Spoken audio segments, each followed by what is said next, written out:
The thing about working the graveyard shift at Pine Ridge Pet Crematorium is that silence doesn't feel empty, it feels listening. I'm Evan, 29, been here 3 years. Not the kind of job people brag about at parties, but I like animals. Always have. When I was a kid, I'd bring strays home until my mom threatened to move me to the garage. Now I burn their bodies and box their ashes. And it's not heroic, but it's something, like I'm closing a door gently instead of slamming it. The crematorium's a squat, corrugated metal building off Highway 12, surrounded by pine trees that creak like old bones in the wind. Inside, it smells like burned hair and lavender air freshener, my attempt to drown out the ghost of what we do here. The layout's simple, a tiny office up front, a freezing cold prep room where we store bodies, a furnace room with the big steel incinerator, and a back room lined with shelves of urns. It's 2:17 a.m. On a Thursday, the heat's broken again, so I'm wearing 2 hoodies and a pair of my dad's wool socks. And the only light comes from the fluorescent tube over my desk that flickers every 30 seconds like it's trying to send a message. Outside, the wind whips against the metal walls, making the whole place groan, and I'm sorting paperwork, death certificates, owner forms, when I hear it, a soft scratch from the prep room.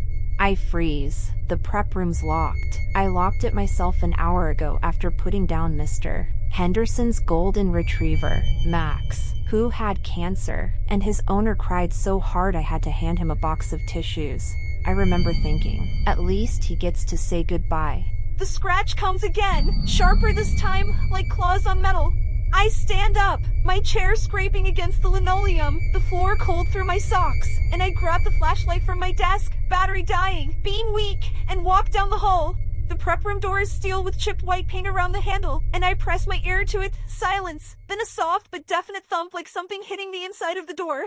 My pulse picks up. I unlock the door with shaking hands, and the prep room hits me, freezer cold, always 20 degrees, and I shine the flashlight around. Stainless steel tables, a row of body bags on the floor, and against the back wall 3 taxidermy specimens the old owner left behind. A black cat, a beagle, a parrot with a missing beak. They're dusty, eyes made of glass, and the flashlight flickers. For a second the cat's eyes glow green, but I blink and the glow's gone. Stupid! I mutter to myself, the fluorescent light here is busted, so only my flashlight. Just reflections, but when I bend down to check the body bags, I see a white cat hair on Max's bag, and Max was golden. The taxidermy cat is black. I stand up too fast, hitting my head on the table, pain blooming in my skull, and I grab the edge of the table to steady myself. Then I notice the beagle specimen's ears. They were folded down this morning. Now they're perked up. I back out of the room, slamming the door behind me, lock it twice. My hands numb, and I go to the furnace room to check the incinerator, something I do when I'm nervous. The furnace is off, door closed, but when I lean and I smell vanilla, Max's owner had sprayed his collar with vanilla perfume, and I'd removed the collar before cremation, put it in a little envelope for Mr. Henderson.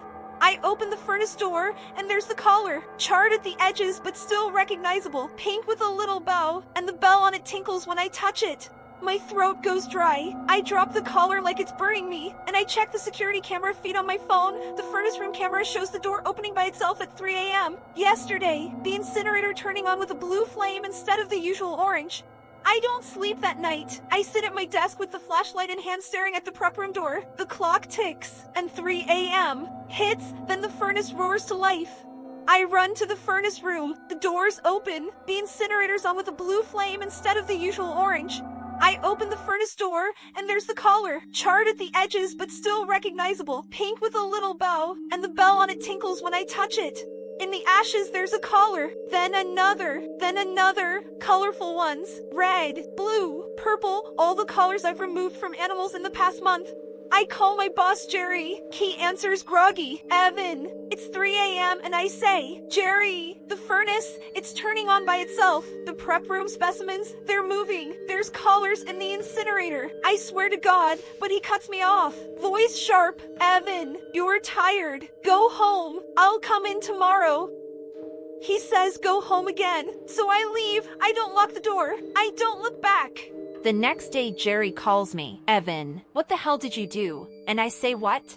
He says the prep room specimens are gone. All 3 of them. Vanished. Door locked. No break-in signs. I freeze. Gone? I say. And he confirms. Then I say I quit. And he doesn't argue. That was 6 months ago. I work at a vet's office now. It's safer, kinder, but I still have nightmares. Last week I was at the grocery store, turned down the pet food aisle, and there's a cat, white, green eyes, sitting on a bag of kibble staring at me. I walk past, my heart beating too fast.